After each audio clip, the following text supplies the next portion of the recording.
Está no ar o SBT Brasil. Boa noite. Boa noite.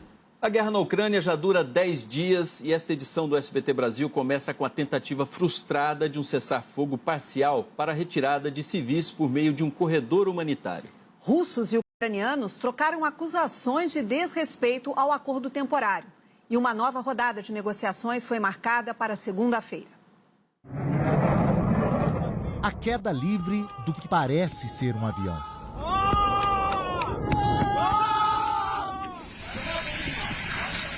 Este avião, que caiu em Chernihiv e, segundo os ucranianos, foi abatido por sua defesa antiaérea.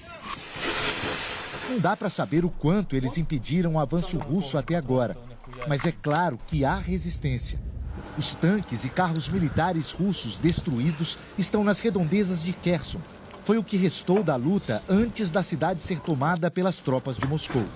Mas uma coisa é tomar a cidade, outra é tomar a identidade das pessoas.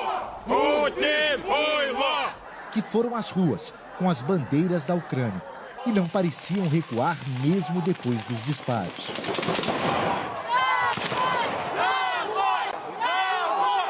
Houve manifestações assim em algumas regiões ucranianas no dia que seria dedicado a salvar milhares de pessoas. 200 mil poderiam ter começado a sair de Mariupol, que está sem água, eletricidade e aquecimento por causa dos bombardeios. Pelo menos 15 mil sairiam de Volnovakha. Mas o acordo para um corredor humanitário durou pouco. Os ucranianos disseram que os russos não respeitaram o cessar-fogo. Os russos acusaram o outro lado, colocando a culpa nos nacionalistas ucranianos. Com ou sem trégua, as pessoas não têm muita escolha. Trens lotados são o menor dos problemas. Imaginem uma cabine com 2 beliches onde viajam 17 pessoas. Foi assim que estas 3 jogadoras de futebol contaram que viajaram durante quase 20 horas até chegar a Lviv. Era muita gente empurrando, crianças chorando, a esposa se despedindo dos maridos, muito triste a situação. Mas graças a Deus a gente conseguiu pegar o trem e está aqui agora. Tinha muitas crianças e mulheres tentando sair assim? Sim, muitas crianças, muitas mulheres. Acho que a maioria que entrou dentro do trem eram mulheres e crianças e idosos. Homens, muito difícil, até porque eles não podem sair do país, então... Só que tinha muita homem lá tentando, empurrando para colocar a própria família dentro do trem, para conseguir tirar eles da cidade. Lidiane, Kedma e Gabriela tinham a mesma confiança que muitos ucranianos. Que não ia explodir, né? Que eles não iam avançar, que ia continuar normal do jeito que estava. Elas dispensaram o transporte da embaixada brasileira que as levaria até a fronteira com a Polônia e decidiram encarar o caminho com o apoio de uma organização não governamental. Poderão ficar horas na fila, que já tem milhares de pessoas. O número de refugiados desta guerra poderá chegar já neste fim de semana a 1,5 milhão, segundo a Organização das Nações Unidas. Neste sábado, desesperado por ajuda, o governo ucraniano subiu o tom até mesmo contra seus aliados políticos. O presidente Volodymyr Zelensky criticou a OTAN. Afirmou que a aliança militar liderada pelos Estados Unidos em meio a essa crise está fraca e perdida. Os ucranianos queriam que os aliados ajudassem a proteger o espaço aéreo do país, o transformando numa área proibida para voos para evitar os caças russos, o que foi negado pela OTAN. A OTAN criou a narrativa de que fechar o espaço aéreo da Ucrânia iria provocar agressão direta da Rússia contra os aliados. Isso é uma hipnose de quem é fraco e não tem confiança o suficiente, mesmo que tenham armas mais poderosas. Em Moscou, ao conversar com comissárias de bordo da Aeroflot, empresa russa que foi banida por dezenas de países, o presidente Vladimir Putin confirmou que o ucraniano disse que não aconteceria. Qualquer movimento nessa direção será visto como uma participação no conflito. Isolado, Vladimir Putin disse que as sanções internacionais são como uma declaração de guerra contra a Rússia. Longe dos gabinetes, não há muito tempo para prestar atenção no que eles dizem. O foco é apenas escapar, ainda que seja em meio a explosões e tiros. o mais rapidamente possível. Em viagem à Polônia, o secretário de Estado norte-americano Antony Blinken disse que pediu ao Congresso dos Estados Unidos a liberação de uma verba bilionária em ajuda humanitária aos refugiados. Blinken e o chanceler ucraniano reuniram-se na região de fronteira e conversaram sobre o envio de mais armas para a Ucrânia e a imposição de novas sanções à Rússia.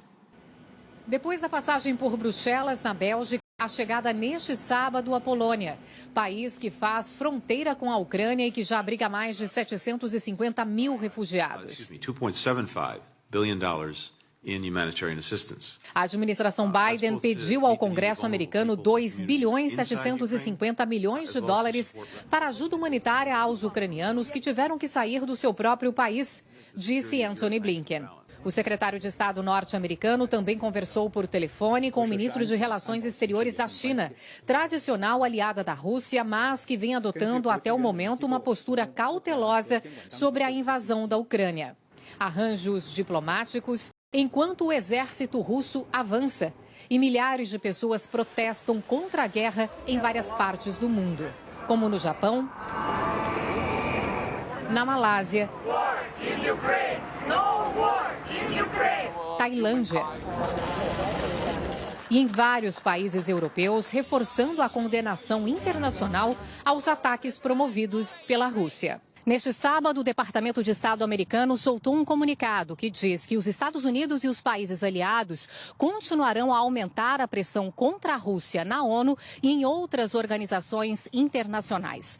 A mensagem daqui é clara: enquanto os russos estiverem em guerra com a Ucrânia, os negócios não poderão ser feitos como de costume. Além do boicote de dezenas de empresas e da exclusão dos bancos russos do sistema financeiro internacional, bilionários aliados de Vladimir Putin também se tornaram alvo das sanções.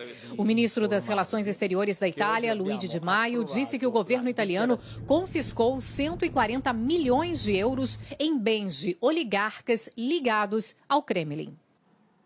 O deputado estadual em São Paulo, Arthur Duval, conhecido como Mamãe Falei, retirou a pré-candidatura ao governo de São Paulo após a repercussão dos áudios em que faz comentários sexistas sobre mulheres ucranianas.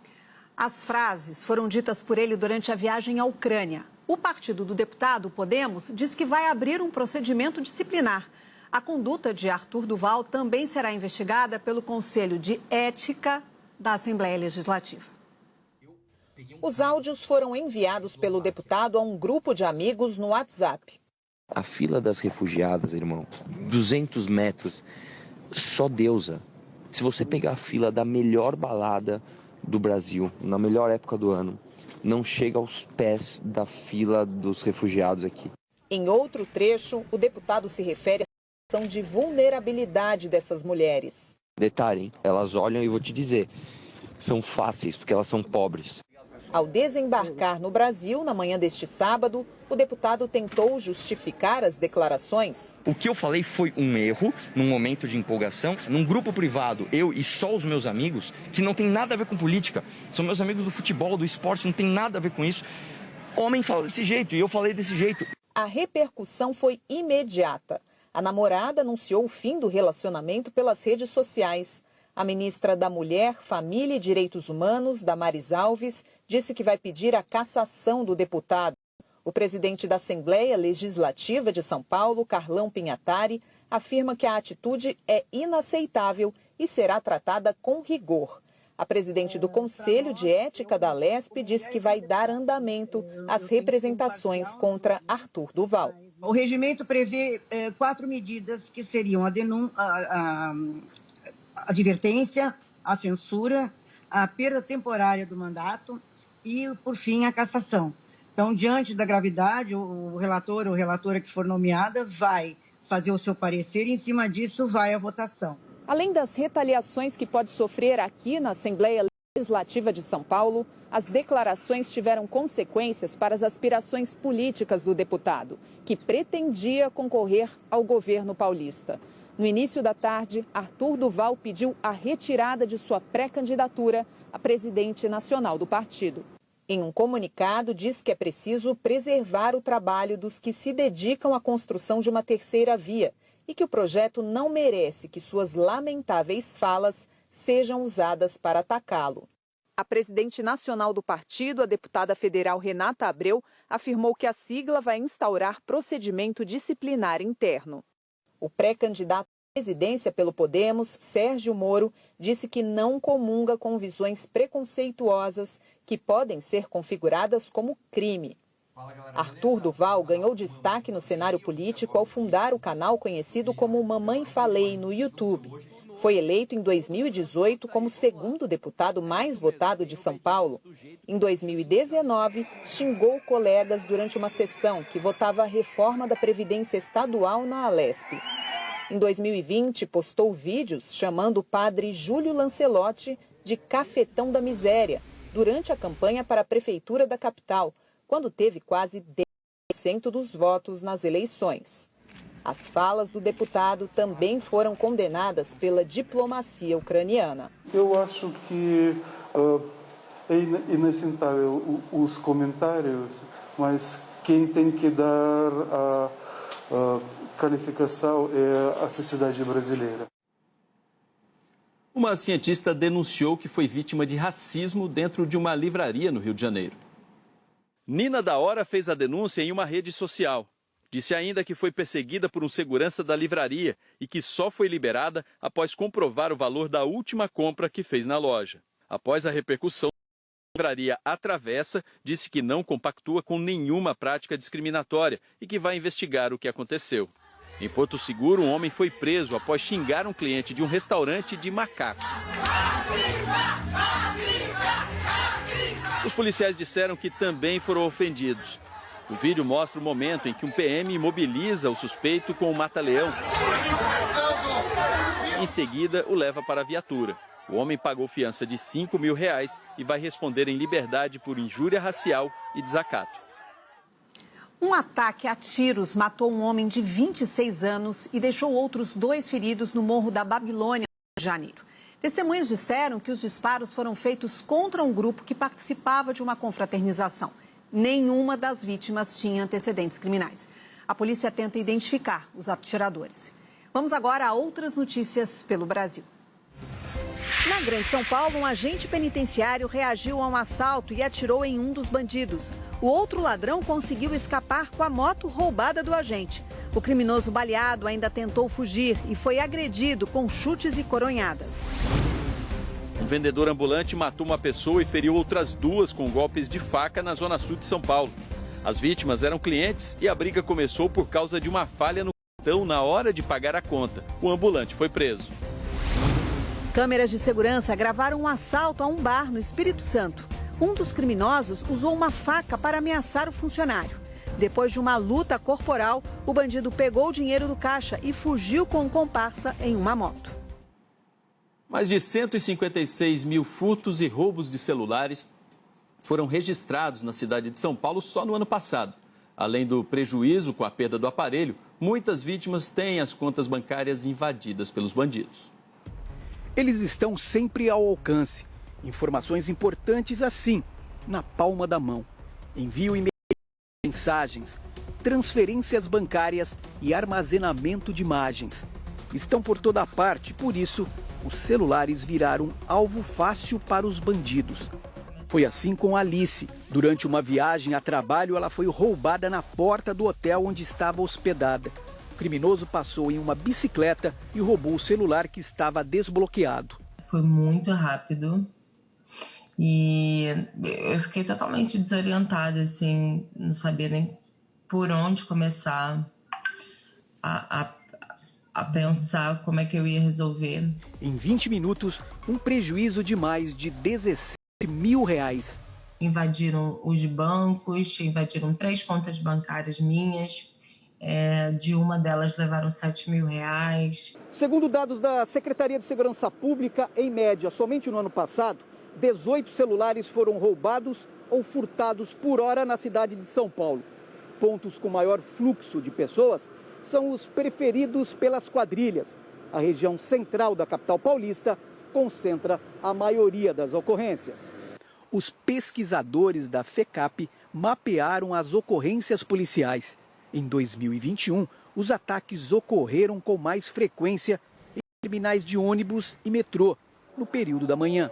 No final de semana, isso explode. Então, se é 18 por hora, vai ser alguma coisa de 70 nos finais de semana. Né? Esses números são assustadores. Né? Ricardo trabalha como motorista de aplicativo e sente na pele o perigo todos os dias.